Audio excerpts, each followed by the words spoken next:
Hi everyone, welcome to another current affairs session by Civils 360 IAS Academy. ഇന്ന് നമ്മൾ നോക്കാൻ പോകുന്നത് വാട്ടർ ബഡ്ജറ്റിംഗ് എന്ന് പറയുന്ന ഒരു ടോപ്പിക്കാണ്. നമ്മൾ ഫിനാൻഷ്യൽ ബഡ്ജറ്റിംഗ് കേട്ടിട്ടുണ്ട്, ഹീറ്റ് ബഡ്ജറ്റിംഗ് നോക്കി. അപ്പം എന്താണ് വാട്ടർ ബഡ്ജറ്റിംഗ് എന്ന് വെച്ച് കഴിഞ്ഞാൽ സിമിലർ ആയിട്ടുള്ള ഒരു കൺസെപ്റ്റ് തന്നെയാണ്. എന്തുമാത്രം വാട്ടർ നമുക്ക് സോഴ്സിൽ നിന്ന് അവൈലബിൾ ആണ്, നമ്മൾ എന്തുമാത്രം വാട്ടർ യൂസ് ചെയ്യുന്നു, അതിൻ്റെ ഡിമാൻഡ് എത്രയാണ്, എത്ര സപ്ലൈ ഉണ്ട്, എത്ര ഡിമാൻഡ് ഉണ്ട്, നമ്മുടെ ഡിമാൻഡിനനുസരിച്ച് സപ്ലൈ മീറ്റ് ചെയ്യുന്നുണ്ടോ, അത് അനലൈസ് ചെയ്യാനുള്ള ഒരു ഡേറ്റയാണ് ശരിക്കും വാട്ടർ ബഡ്ജറ്റിംഗ് എന്ന് പറയുന്നത്. അപ്പോൾ വാട്ടർ ബഡ്ജറ്റിംഗ് എന്ന് പറഞ്ഞാൽ എന്താണ്? ഡിമാൻഡും സപ്ലൈയും തമ്മിൽ ഉള്ള ആ ഒരു ബാലൻസ്, ആ ഒരു ഇക്വിലിബ്രിയത്തിനെയാണ് നമ്മൾ എന്ത് പറയുന്നത്? വാട്ടർ ബഡ്ജറ്റിംഗ് എന്ന് പറയുന്നത്. ഇപ്പം നമ്മൾ ഡിമാൻഡ് സൈഡ് നോക്കുവാണെങ്കിൽ നമ്മുടെ ഒരു ഡിമാൻഡ് എന്ന് പറയുന്നത് എന്തൊക്കെയായിരിക്കും? നമുക്ക് ഹ്യൂമൻ്റെ പേഴ്സണൽ യൂസിന് വേണം, അഗ്രികൾച്ചറൽ യൂസിന് വേണ്ടി വരും, അലൈഡ് സെക്ടർ ലൈക്ക് ലൈവ് സ്റ്റോക്സിനെയൊക്കെ നമ്മൾ വളർത്തുവാണെങ്കിൽ അതിന് ആ ഒരു സെക്ടറിലത്തേക്ക് നമുക്ക് വേണ്ടി വരും, ഇൻഡസ്ട്രീസിന് വേണ്ടി വരും. അങ്ങനെ ഒരുപാട് ലെവൽ ഓഫ് സെക്ടേഴ്സിൽ അല്ലെങ്കിൽ ഒരുപാട് ലെവൽ ഓഫ് ഏരിയാസിൽ നമുക്ക് എന്താണ്? വാട്ടറിന് ഡിമാൻഡ് ഉണ്ട്. ഇനി ഈ ഡിമാൻഡൊക്കെ മീറ്റ് ചെയ്യാനുള്ള സപ്ലൈ എവിടെ നിന്നാണ് വരുന്നത്? ഒന്ന് ഗ്രൗണ്ട് വാട്ടർ ഉണ്ട് അല്ലേ, പിന്നെ പ്രസിപ്പിറ്റേഷൻ ഉണ്ട്, റെയിൻഫോൾ പോലത്തെ പ്രസിപ്പിറ്റേഷൻ ഉണ്ട്. ദെൻ എവിടുന്ന് വരാറുണ്ട്? നമ്മുടെ റൺ ഓഫ് വാട്ടർ വരാറുണ്ട്, റിവേഴ്സ്, സർഫസ് റിസർവോയേഴ്സ് ഉണ്ട് അല്ലേ, ലൈക്ക് റിവേഴ്സ്, ലേക്സ് പോലത്തെ സർഫസ് റിസർവോയേഴ്സ് ഉണ്ട്. ഇവിടെ നിന്നൊക്കെ എന്താണ് നമുക്ക് വാട്ടർ സപ്ലൈ വരുന്നത്? ഇവിടെ നിന്നാണ്. അപ്പോൾ ഈ സപ്ലൈ ചെയ്യുന്ന വാട്ടർ എന്ന് പറയുന്നത് നമ്മുടെ ഡിമാൻഡിന് മീറ്റ് ചെയ്യാൻ അത്രയും ഉണ്ടായിരിക്കണം, അല്ലെങ്കിൽ അതിൽ കൂടുതൽ ഉണ്ടായിരിക്കണം. Greater than or equal to demand ആയിരിക്കണം സപ്ലൈ. അപ്പം മാത്രമേ നമുക്ക് അതിനകത്തൊരു സഫിഷ്യൻസി വരുള്ളൂ. ഇല്ലെങ്കിൽ എന്താവും? വാട്ടർ സ്ട്രെസ് ആവും, വാട്ടർ ഡെഫിഷ്യൻസി വരും, പിന്നെ അത് gradually to lead to water stress. അപ്പോൾ വാട്ടർ ബഡ്ജറ്റിംഗ് എന്ന് പറയുന്ന കൺസെപ്റ്റ് ഇതാണ്. നമ്മുടെ ഗ്രൗണ്ട് വാട്ടറും റെയിൻഫോളും സർഫസ് റിസർവോയേഴ്സും ഇതെല്ലാം കൂടി ചേർന്നിട്ട് വാട്ടർ സോഴ്സ് ആക്ട് ചെയ്യുന്നു. നമുക്ക് പല പല ഡിമാൻഡ്സ് ഉണ്ട്, ലൈക്ക് ഹ്യൂമൻ്റെ ഡിമാൻഡ് ഉണ്ട്, അഗ്രികൾച്ചറൽ ഡിമാൻഡ് ഉണ്ട്, ലൈഫ് സ്റ്റോക്കിന്, ഇൻഡസ്ട്രീസിന്, അങ്ങനെ പല രീതിയിലുള്ള ഡിമാൻഡ്സ് ഉണ്ട്. ഈ ഡിമാൻഡ്സ് ഒക്കെ മീറ്റ് ചെയ്യാൻ തക്ക വാട്ടർ സപ്ലൈ ചെയ്യാൻ ഈ ഒരു സോഴ്സിന് കഴിയണം. അതാണ് വാട്ടർ ബഡ്ജറ്റിംഗ് എന്ന് പറയുന്നത്. അങ്ങനെ കഴിഞ്ഞില്ല എന്നുണ്ടെങ്കിൽ നമ്മൾ നമ്മുടെ ഡിമാൻഡ്സ് അഡ്ജസ്റ്റ് ചെയ്യണം അല്ലേ. നമുക്ക് കിട്ടുന്ന സപ്ലൈ നമുക്ക് നമുക്ക് അതിനകത്ത് ഓൾട്ടറേഷൻസ് വരാത്താൻ ബുദ്ധിമുട്ടാണ് സപ്ലൈയിൽ. അപ്പോൾ ഈ സപ്ലൈയിലെ ഓവർ എക്സ്പ്ലോയിറ്റേഷൻ അല്ലെങ്കിൽ ആ ഒരു ഓവർ സ്ട്രെസ് മാറ്റാൻ വേണ്ടിയിട്ട് നമ്മൾ നമ്മുടെ ഡിമാൻഡ് സൈഡ് പ്ലാൻ ചെയ്യണം. അപ്പോൾ അങ്ങനെ ഒരു പ്ലാനിങ്ങിന് വേണ്ടിയിട്ടാണ് ശരിക്കും ഈ ഒരു വാട്ടർ ബഡ്ജറ്റിംഗ് ഡേറ്റ യൂസ് ചെയ്യുന്നത്. ഇനി ആസ്പിറേഷണൽ ഡിസ്ട്രിക്ട്സിലെ വാട്ടർ ബഡ്ജറ്റിംഗ് ചെയ്യാറുണ്ട് ആര്? നീതി ആയോഗ്. നീതി ആയോഗ് എന്ത് ചെയ്യുന്നത് വെച്ച് കഴിഞ്ഞാൽ ഒരു ഡേറ്റ ഡ്രിവൺ പ്ലാനിങ്ങിന് വേണ്ടിയിട്ട് in aspirational districts NITI Aayog ഒരു വാട്ടർ ബഡ്ജറ്റിംഗ് നടത്താറുണ്ട്. ആൻഡ് ആ വാട്ടർ ബഡ്ജറ്റിംഗ് ചെയ്യുന്നത് വരുണി എന്ന് പറയുന്നൊരു പ്ലാറ്റ്ഫോം വഴിയാണ്. ഈ വരുണി എന്ന് പറഞ്ഞു കഴിഞ്ഞാൽ നമ്മുടെ വാട്ടറിൻ്റെ ഡിമാൻഡ് സപ്ലൈ ഗ്യാപ്സിനെ ഓൺലൈനായിട്ട് അല്ലെങ്കിൽ വെബ് ബേസ്ഡ് ആയിട്ട് അനലൈസ് ചെയ്യാനുള്ള ഒരു ഓട്ടോമേറ്റഡ് പ്ലാറ്റ്ഫോമാണ് ഈ വരുണി എന്ന് പറയുന്നത്. ആൻഡ് ഇത് പബ്ലിക്കിൽ നിന്നുള്ള ഡേറ്റ ആണ്. അതായത് പബ്ലിക്കിന്റെ ഡിമാൻഡ് എത്രയാണ്, പബ്ലിക് അതിന് എവിടെ നിന്നൊക്കെ സോഴ്സ് ചെയ്യുന്നു എന്നുള്ള പബ്ലിക് ഡേറ്റാസ് യൂസ് ചെയ്തിട്ടാണ് ഈ ഒരു വരുണി പ്ലാറ്റ്ഫോം വർക്ക് ചെയ്യുന്നത്. ആൻഡ് ഇത് 18 ആസ്പിറേഷണൽ ഡിസ്ട്രിക്ട്സിലാണ്, ബ്ലോക്സിലാണ് ഇപ്പം ഇംപ്ലിമെന്റ് ചെയ്തിട്ടുള്ളത്. And in 8 agroclimatic regions. And ഇത് പറയുവാണെങ്കിൽ നമ്മുടെ 2047 വാട്ടർ വിഷനുമായിട്ട് കണക്ട് ചെയ്തിട്ടാണ്. അതായത് നമുക്ക് ഇന്ത്യയിൽ പല റീജിയൻസിലും നമുക്ക് ഡ്രൗട്ടും ഫ്ലഡും ലൈക്ക് രണ്ടിൻ്റെ ആ ഒരു ഐറണി പോലെ നമുക്ക് ഫ്ലഡും ഡ്രൗട്ടും ഒരുപോലെ വരുന്ന റീജിയൻസ് ഉണ്ട് അല്ലേ ഇന്ത്യയിൽ. അപ്പോൾ ഈ ഡ്രൗട്ട്സിനെ നമുക്ക് കോമ്പാക്ട് ചെയ്യാൻ പറ്റണം, ഈ ഫ്ലഡിൽ വരുന്ന വാട്ടറിനെ നമുക്ക് ചാനൽ ചെയ്യാനും പറ്റണം. അപ്പോൾ അതിന് വേണ്ടിയിട്ട് നമ്മുടെ വാട്ടർ സ്ട്രെസ് കുറയ്ക്കാൻ വേണ്ടിയിട്ട്, വാട്ടർ ഡെഫിഷ്യൻസി മാറ്റാൻ വേണ്ടിയിട്ട് നമ്മൾ പ്ലാൻ ചെയ്യുന്നതാണ് വാട്ടർ വിഷൻ 2047 എന്ന് പറയുന്നത്. അപ്പോൾ ഈ വാട്ടർ വിഷൻ 2047 സപ്പോർട്ട് ചെയ്യാനുള്ള ഒരു മൂവായിട്ട് നമുക്കിതിനെ പറയാം.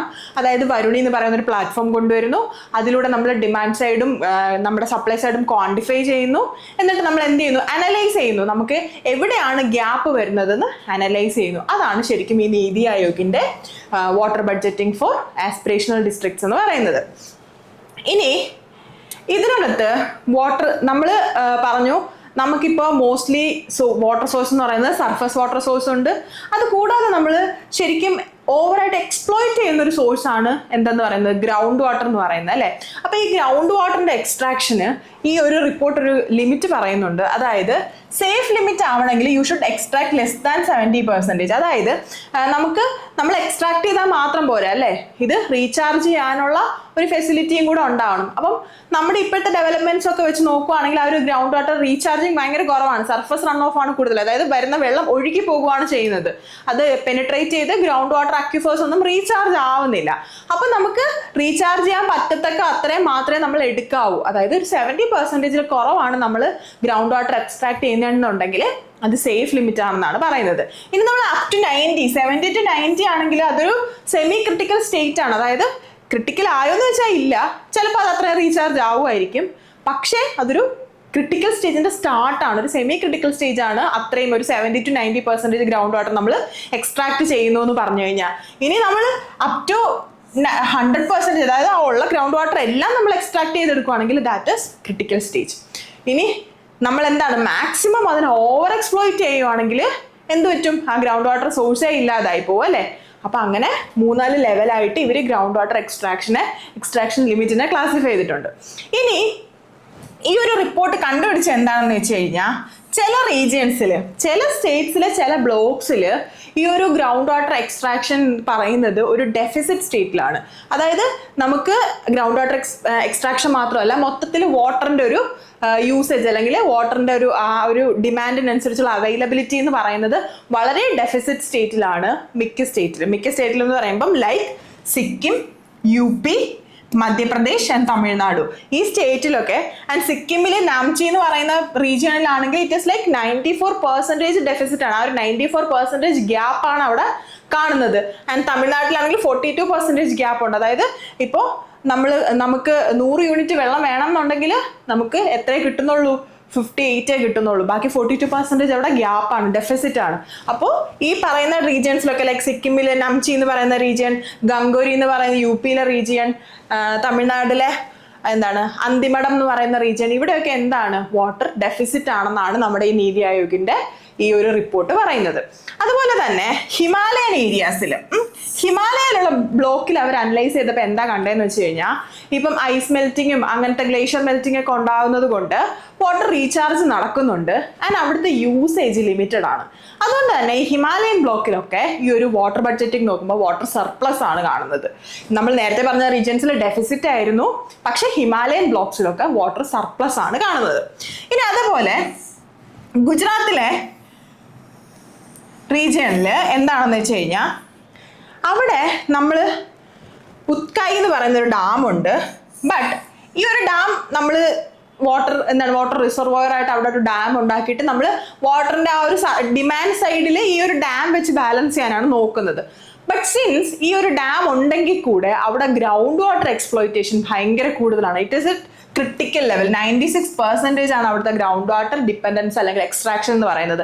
അപ്പൊ എന്താണ്, അത് ക്രിട്ടിക്കൽ സ്റ്റേറ്റിലാണ്. ഗുജറാത്തിലെ ഗ്രൗണ്ട് വാട്ടർ എക്സ്പ്ലോയിറ്റേഷൻ എന്ന് പറഞ്ഞാൽ, ഗുജറാത്തിലെ ആ ബ്ലോക്കിലെ ഗ്രൗണ്ട് വാട്ടർ എക്സ്പ്ലോയിറ്റേഷൻ എന്ന് പറയുന്നത് is in A critical stage. അവിടെ ഡാം ഉണ്ട്, ഉത്കായി എന്ന് പറയുന്ന ഡാം ഉണ്ട്. നമ്മൾ ഈ ഒരു റിസർവോയർ ആയിട്ട് ആക്ട് ചെയ്യാൻ അല്ലെങ്കിൽ ഒരു സപ്ലൈ സൈഡിൽ ആക്ട് ചെയ്യാനായിട്ട് ഡാം ഉണ്ട്. എന്നാലും എന്താണ്, ഈ ഒരു ഗ്രൗണ്ട് വാട്ടർ എക്സ്പ്ലോയിറ്റേഷൻ അവിടെ ഭയങ്കര കൂടുതലാണ്. അടുത്തത് പറയുന്നത് എന്താണെന്ന് വെച്ചാൽ ബുന്ദേൽഖണ്ഡ് റീജിയൻ. ബുന്ദേൽഖണ്ഡ് എന്ന് പറഞ്ഞു കഴിഞ്ഞാൽ നമുക്ക് എന്ത് പറയാം, നമ്മുടെ ഇന്ത്യയിൽ ഉള്ള റീജിയൻസിൽ വളരെ വളരെ അണ്ടർ ഡെവലപ്ഡ് ആയിട്ടുള്ള ഒരു ഏരിയ ആണെന്ന് പറയാം അല്ലെ. റിസോഴ്സസ് കുറവാണ്, എല്ലാ തരത്തിലും റിസോഴ്സസ് കുറവായിട്ടുള്ള ഒരു റീജിയൻ ആണ് ബുന്ദേൽഖണ്ഡ് എന്ന് പറയുന്നത്. ആൻഡ് ഇവിടെ വാട്ടർ സ്ട്രെസ് ഭയങ്കര കൂടുതലാണ്. അതായത് അവിടെ മഴ പെയ്താലും ആ മഴ പെയ്യുന്ന വെള്ളം തിരിച്ച് ഗ്രൗണ്ട് വാട്ടറിൽ എത്തി അക്വിഫേഴ്സിനെ റീചാർജ് ചെയ്യാൻ അവിടുത്തെ ടോപ്പോഗ്രഫി സമ്മതിക്കില്ല. അതായത് അവിടെ ഹാർഡ് റോക്സ് ആണ്. അപ്പോൾ വെള്ളത്തിന് പെനിട്രേറ്റ് ചെയ്ത് പോയി അക്വിഫേഴ്സിൽ റീചാർജ് ആവാനുള്ള കപ്പാസിറ്റി ഭയങ്കര കുറവാണ്. അപ്പോൾ ബുന്ദേൽഖണ്ഡ് എന്ന് പറയുന്നത് എപ്പോഴും ഒരു വാട്ടർ സ്ട്രെസ് റീജിയൻ ആണ്. വാട്ടർ റിലേറ്റഡ് കാര്യങ്ങളിൽ നമുക്ക് മെൻഷൻ ചെയ്യാൻ പറ്റുന്ന ഒരു എക്സാമ്പിൾ കൂടിയാണ് ബുന്ദേൽഖണ്ഡ് എന്ന് പറയുന്നത്. ഒരു ഹൈലി വാട്ടർ സ്ട്രെസ്ഡ് ആയിട്ടുള്ള റീജിയൻ ആണ്. ഇനി നമുക്ക് ഒരു ഒരു കേസ് സ്റ്റഡി പോലെ, നമുക്കൊരു എക്സാമ്പിൾ പോലെ പറയാൻ പറ്റുന്ന ഒരു ഇങ്ങനെ ഡേറ്റ കളക്ട് ചെയ്തിട്ട് ആ ഡേറ്റ യൂസ് ചെയ്ത് പ്ലാൻ ചെയ്ത് സക്സസ്ഫുൾ ആയിട്ടുള്ള ഒരു ഏരിയ ആണ് ധാരാ വികാസ് മോഡൽ എന്ന് പറയുന്നത്. സിക്കിം സ്റ്റേറ്റ് ഗവൺമെന്റിന്റെ ഒരു വാട്ടർ മാനേജ്മെന്റ് പ്ലാൻ ആണ് ധാരാ വികാസ് മോഡൽ എന്ന് പറയുന്നത്. അതായത് അവർ എന്ത് ചെയ്തു എന്ന് വെച്ചാൽ 2018-19 അവർ ഈ ഒരു വാട്ടറിന്റെ ഡേറ്റ കളക്ട് ചെയ്തു. എന്താണ് ഡിമാൻഡ്സ്, എങ്ങനെയൊക്കെയാണ് സപ്ലൈ വരുന്നതെന്നുള്ള ഡേറ്റ കളക്ട് ചെയ്തിട്ട് അവർ ആ ഡേറ്റ അനലൈസ് ചെയ്തിട്ട് ടെക്നോളജി ഡ്രിവൺ ആയിട്ടുള്ള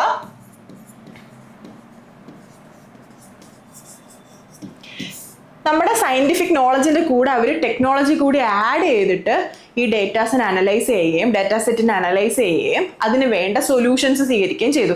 ജിസ് പോലത്തെ മെത്തേഡ്സ് ഒക്കെ ഇംപ്ലിമെന്റ് ചെയ്തിട്ടാണ് ഇവർ ഒരു വാട്ടർ സ്ട്രെസ് അനലൈസ് ചെയ്തത്. എന്നിട്ട് അവർ എന്ത് ചെയ്തു എന്ന് വെച്ച് കഴിഞ്ഞാൽ അവർ സ്പ്രിംഗ് ഷെഡ് ഡെവലപ്മെന്റ് ചെയ്തു. അതായത് ഈ ഒരു വാട്ടർ റിസർവോയർ ഏരിയാസിൽ അവിടുത്തെ വെള്ളത്തിന്റെ പെർക്കുലേഷൻ കൂട്ടാൻ വേണ്ടിയിട്ടുള്ള മെത്തേഡ്സ് ചെയ്തു. അതേപോലെ തന്നെ ട്രെഞ്ചസ്, ദെൻ പോൺസ്, അതായത് വാട്ടർ പെയ്യുന്ന മഴവെള്ളത്തിനെ ഹാർവെസ്റ്റ് ചെയ്ത് വെക്കാനുള്ള പോൺസും ട്രെഞ്ചസും ഒക്കെ കൺസ്ട്രക്ട് ചെയ്തു. അപ്പൊ ഈ ഒരു വാട്ടർ റീചാർജിങ് മെത്തേഡ്സിലൂടെ ഇവരുടെ ഗ്രൗണ്ട് വാട്ടർ റീചാർജ് കൂടി. അതായത് അവരുടെ വാട്ടർ അവൈലബിലിറ്റി, സപ്ലൈ സൈഡിൽ ഒരു ഹൈക്ക് ഉണ്ടാവും അല്ലേ. അപ്പോൾ അതായത് വാട്ടറിന്റെ അവൈലബിലിറ്റി കൂടുന്നു. എങ്ങനെ? അവരുടെ ഡേറ്റ ഡ്രിവൺ ആയിട്ടുള്ള അനാലിസിസ് വഴി അവർ ചെയ്ത ഒരു പ്രാക്ടീസസിലൂടെ അവരുടെ എന്ത് ചെയ്തു, സപ്ലൈ സൈഡിലുള്ള വാട്ടർ അല്ലെങ്കിൽ ഗ്രൗണ്ട് വാട്ടറിന്റെ റീചാർജ് കൂടി. എവിടെയാണ്? സിക്കിമില് പേര് ധാരാ വികാസ് മോഡലാണ്. ഇത് നമുക്ക് മെയിൻസിൽ ആൻസറിൽ യൂസ് ചെയ്യാൻ പറ്റിയ one of the best case സ്റ്റഡിയാണ്. 2008-9 ഇവർ ഈ പ്രോജക്റ്റ് സ്റ്റാർട്ട് ചെയ്തത്. And it is a successful one. Ground water recharge നല്ല രീതിയിൽ നടന്നൊരു ഏരിയയാണ് സിക്കിമിലെ ധാരാ വികാസ് മോഡൽ എന്ന് പറയുന്നത്. ഇത് സിക്കിം ഗവൺമെന്റിന്റെ ഒരു ഇനിഷ്യേറ്റീവാണ്. ഇനി നമ്മൾ പറഞ്ഞത് ആസ്പിറേഷണൽ ഡിസ്ട്രിക്ട്സിലാണെന്ന്. അപ്പൊ എന്താണ് ആസ്പിറേഷണൽ ഡിസ്ട്രിക്ട്സ് എന്ന് ചോദിച്ചു കഴിഞ്ഞാൽ ഇത് 2018 നീതി ആയോഗിന്റെ ഒരു ലോഞ്ച്ഡ് പ്രോഗ്രാമാണ്. നീതി ആയോഗ് ലോഞ്ച് ചെയ്തൊരു പ്രോഗ്രാമാണ്. എന്താണ് ചെയ്തതെന്ന് വെച്ച് കഴിഞ്ഞാൽ അണ്ടർ ഡെവലപ്ഡ് ആയിട്ടുള്ള 112 ഡിസ്ട്രിക്ട്സ് എടുത്തു. അണ്ടർ ഡെവലപ്ഡ് ആയിട്ടുള്ള 112 ഡിസ്ട്രിക്ട്സ് എടുത്തിട്ട് അവിടെ ഡെവലപ്മെന്റിന് വേണ്ടിയിട്ടുള്ള എയ്ഡ്സ് നൽകി. അവരുടെ ഡെവലപ്മെന്റിന് വേണ്ടിയിട്ടുള്ള പ്രോഗ്രാംസ് അവർ പ്ലാൻ ചെയ്തു നീതി ആയോഗ്. ആ ഒരു അണ്ടർ ഡെവലപ്ഡ് ഡിസ്ട്രിക്ട്സിനെ ട്രാൻസ്ഫോം ചെയ്യാനുള്ള ഒരു പ്രോഗ്രാം ആയിരുന്നു ആസ്പിറേഷണൽ ഡിസ്ട്രിക്ട് പ്രോഗ്രാം എന്ന് പറയുന്നത്. ഈ ഒരു ആസ്പിറേഷണൽ ഡിസ്ട്രിക്ട് പ്രോഗ്രാം പോലെ തന്നെ വന്നതാണ് ആസ്പിറേഷണൽ ബ്ലോക്ക് പ്രോഗ്രാം എന്ന് പറയുന്നത്. ഇത് 2020-23 വന്നതാണ്. ആൻഡ് ഇവിടെ എന്താ ചെയ്തതെന്ന് വെച്ച് കഴിഞ്ഞാൽ നമ്മൾ ഡെവലപ്മെന്റ് പാരാമീറ്റേഴ്സ് കൺസിഡർ ചെയ്തിട്ട് ആ ഒരു ഡെവലപ്മെന്റ് പാരാമീറ്റേഴ്സിന്റെ പെർഫോമൻസിൽ ലാഗ് ചെയ്യുന്ന ബ്ലോക്കിനെ, എത്ര ബ്ലോക്കിനെ, 31 സ്റ്റേറ്റ്സിലായിട്ട് 500+ ബ്ലോക്കിനെ എന്ത് ചെയ്യുന്നു, നമ്മൾ ഡെവലപ്പ് ചെയ്തുകൊണ്ട് വരുന്നു. അതിനെയാണ് ആസ്പിറേഷണൽ ബ്ലോക്ക് പ്രോഗ്രാം എന്ന് പറഞ്ഞത്. അതിന് ഒരു 500 ബ്ലോക്സ് എടുത്തു കഴിഞ്ഞാൽ ഇത് majorly it is concentrated in UP, Bihar, Madhya Pradesh, Jharkhand, Odisha and west Bengal. ഈ ഒരു 6 സ്റ്റേറ്റിൽ കോൺസെൻട്രേറ്റ് ചെയ്തിരിക്കുന്നതാണ്. ഇതിന്റെ മെജോറിറ്റി ഡിസ്ട്രിക്ട്സും ഈ ഒരു ഏരിയയിലാണ്. എവിടേക്കാണ്? UP, Bihar, Madhya Pradesh, Jharkhand, west Bengal and Odisha. ഈ ഒരു ഏരിയയിലാണ് ഈ പറഞ്ഞ ഈ ഒരു ആസ്പിറേഷണൽ ബ്ലോക്ക് പ്രോഗ്രാമിന്റെ മെജോറിറ്റി ഡിസ്ട്രിക്ട്സ് കോൺസെൻട്രേറ്റ് ചെയ്തിരിക്കുന്നത്. അപ്പൊ ഇതാണ് വാട്ടർ ബഡ്ജറ്റിങ്ങും ആസ്പിറേഷണൽ ബ്ലോക്ക് പ്രോഗ്രാമും. I hope the session is useful. See you with another session. Thank you.